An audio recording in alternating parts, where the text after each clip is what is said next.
FRQ B, find all input value. Ooh, all inputs. So I gotta remember that at the end. That yield the output value of 0. So output the whole thing equal to 0. That's what I'm solving right here. Notice you have that trig ratio sine of x. So you want to isolate that by itself. How? At square root of 3 divided by 2. So I got sine of x is equal to square root of 3 over 2.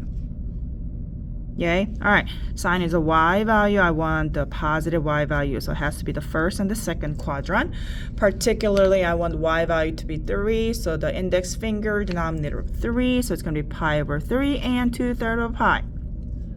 However, I'm looking at the question. It wants all input value. So when I write down the answer, x is equal to pi over 3, I have to keep adding 2 pi, subtracting 2 pi. So don't forget that plus 2 pi k part plus 2 pi k. So you get the 2, this answer.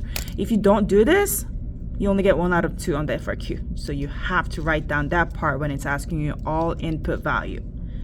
Now, if you look at C, I don't want the all solution. I only want between 0 and 2 pi. So I'm going to circle that so I remember it. Now let's go. I'm looking for when f of x is equal to g of x. So f of x is equal to g of x.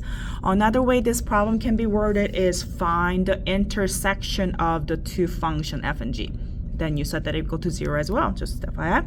All right, isolate that sign by itself by subtracting 9 and then divided by negative 2.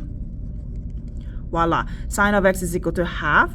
So this is very similar. First and the second quadrant. This time I want y value to be half. So my ring finger, denominator 6, so pi over 6 and 5/6 of pi. I'm going to go back to my problem. It only wants between 0 and 2 pi. So I'm going to say my solution x is equal to pi over 6, x is equal to 5/6 of pi. I'm not adding 2 pi k.